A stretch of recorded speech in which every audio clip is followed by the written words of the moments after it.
We have Kyle from Indiana. Oh, our Trump caller from last week. Welcome back, Kyle. You have a question for me this week. I'm happy to try and answer. Well, Matt, thanks. And I want to talk to you because I found that when dealing with people, and if I do not communicate in a level that you understand, please ask me questions, Matt, because and here's where I'm at. I've been following you a long time, and one of your mantra, or your main mantra, and sorry if I am wrong, but is you want to believe as much things that are true as possible and not believe things that aren't true. And I promise you that is how I approach things. Except that last week, situational ethics. Except that last week ahead, you repeatedly, last week you repeatedly agreed with me on political positions that you voted for the person who stands in opposition to. So I'm not convinced that you are as concerned with truth, because if you're, or at least that you don't prioritize those over whether or not you're going to make a buck, which is another thing that I have a disagreement about. But you have a question for this week, so let's not rehash last week. Let's do this week. Yes, I do. Absolutely. Thank you. Because it's something we agreed about. I'd like to talk about pro-choice, and the reason I approached this is because I researched your guest who isn't there, but I watched a few things about him, and I learned a little bit more about him. So Kyle, we both agree that women have the right to choose, correct? Kyle, I need you to pause, because the call screener information that was sent to me about what you wanted to talk about doesn't include abortion, pro-choice, nothing. The question here says, is President Biden someone who's actually atheist friendly? Which topic were you actually going to talk about? Thank you. Okay, I can lead into that because that is where I started. This week, the press secretary came out, and when the press, and mind you, I get my media from watching the conference, not from the media. I watch, because it's all available. C-SPAN's awesome. When asked about his abortion position, her answer was that he is a devout Catholic. And I think we both know from your history where you stand on the Catholic Church and pedophilia. So I have to wonder, because I feel the same way, how does that conflict with him saying that he is pro-choice? Because we obviously know what the Catholic Church position is. So either he's not being genuine or he's going to follow his religious belief. And I would like your thoughts on that. Thank you, Matt. I appreciate the time to talk. Sure.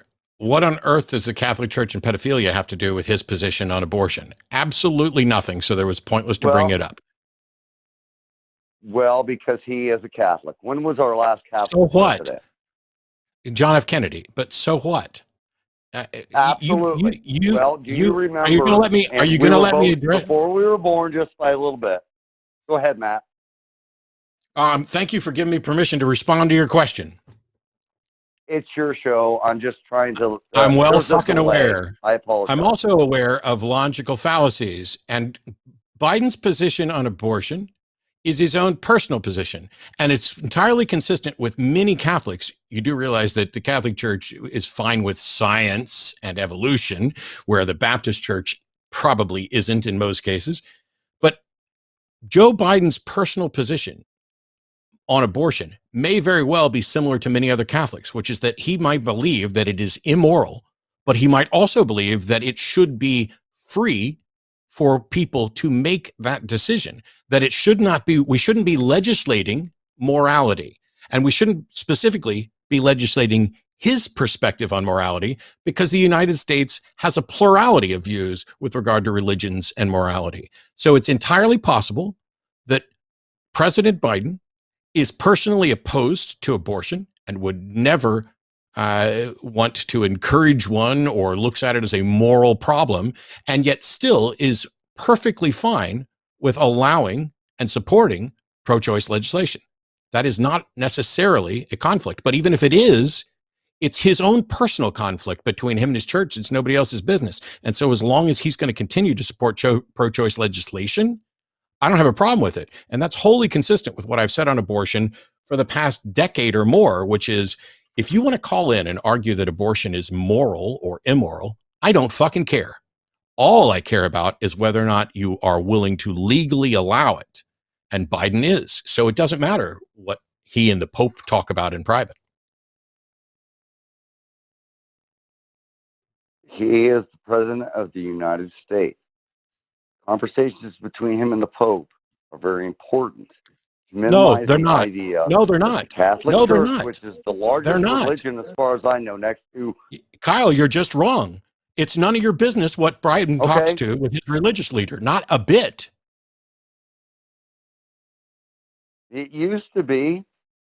No, it never was. It has never been any. It has never been. Kyle, let's talk about previous presidents with stop. Netanyahu. Kyle, stop. Okay, go ahead. It has never been your business what goes on between a person and their religious leader, period. Only the actions that they may or may not take on behalf of that. That's it.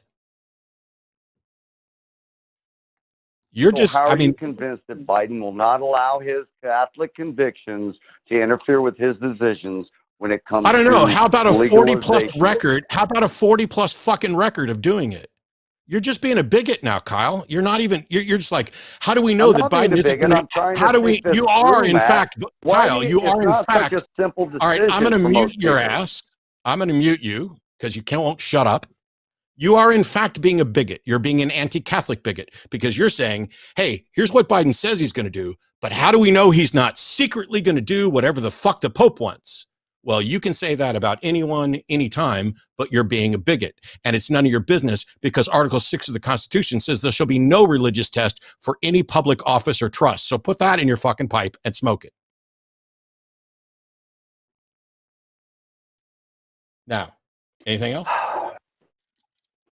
Yeah, if you want to keep going.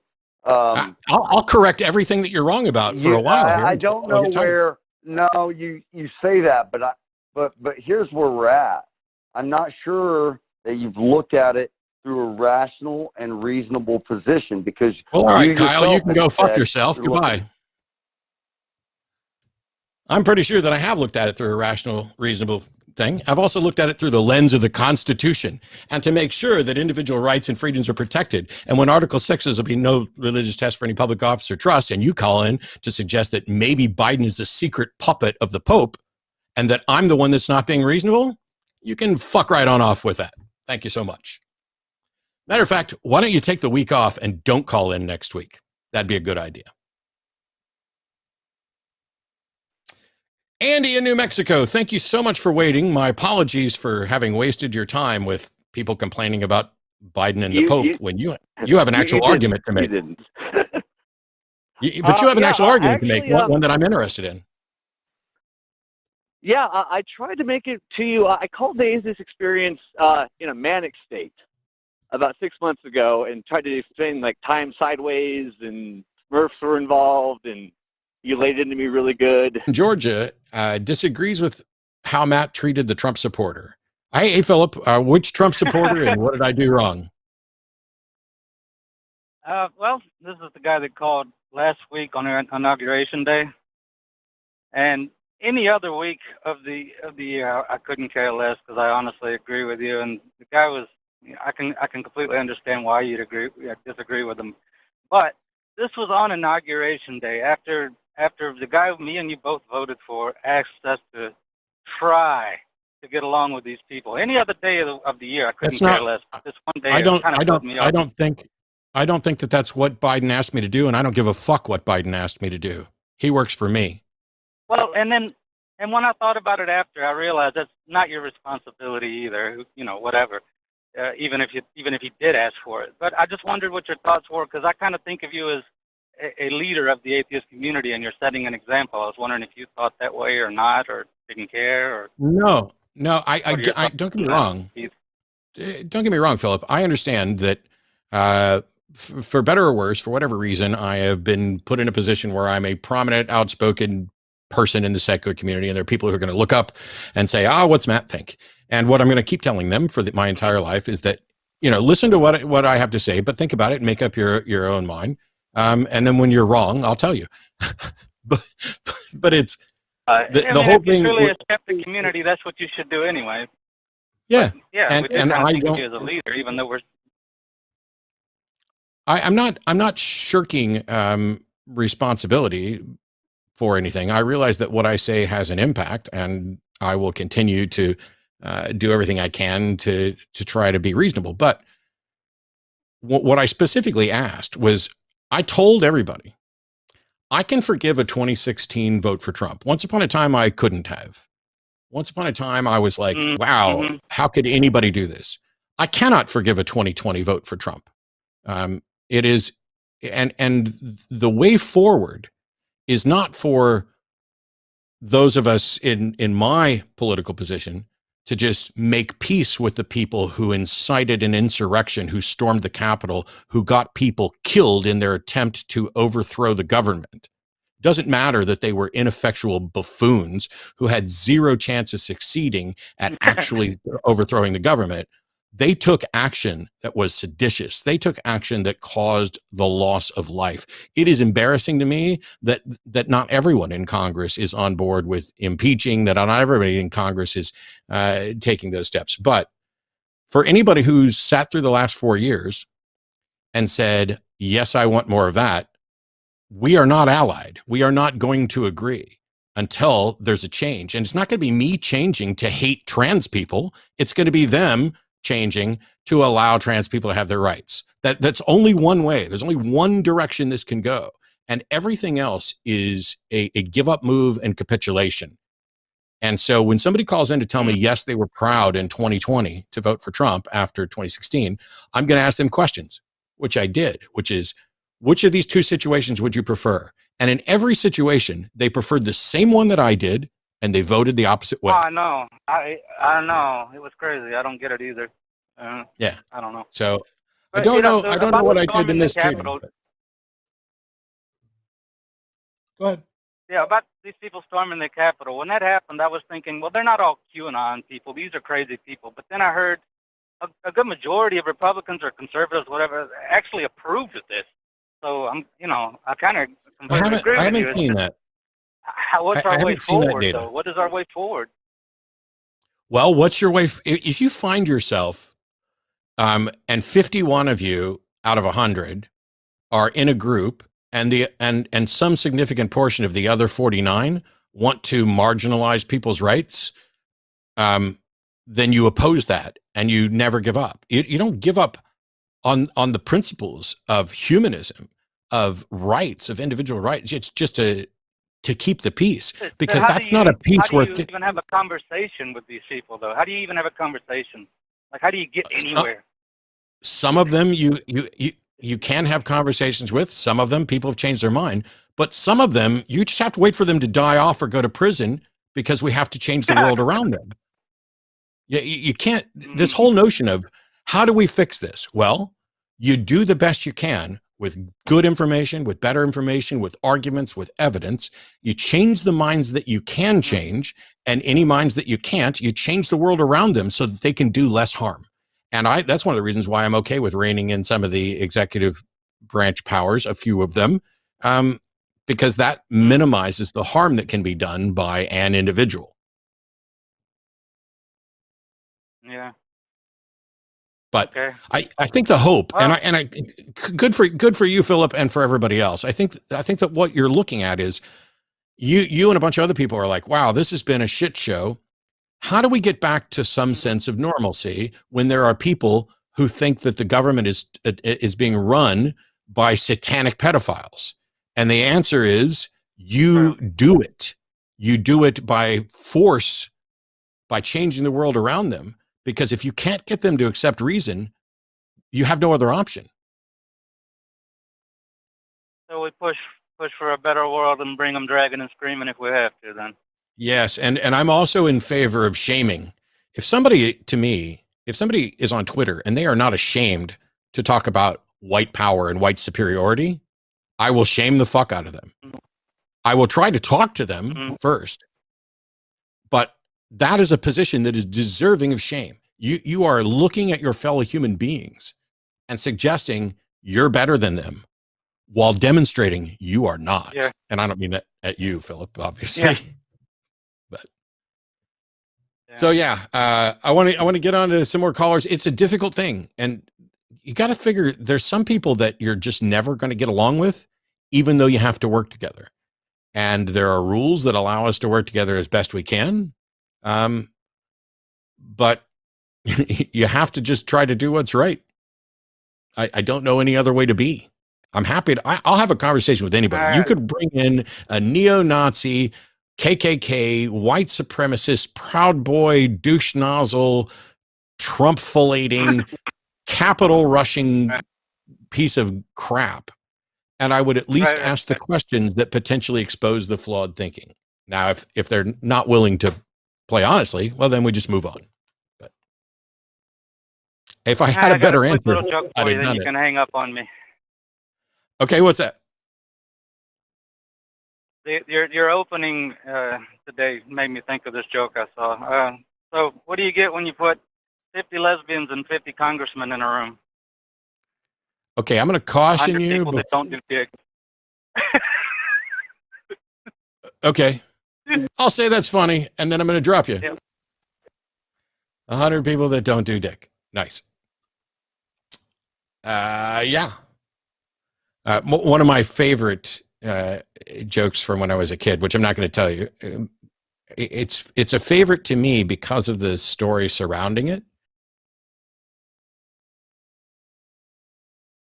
That's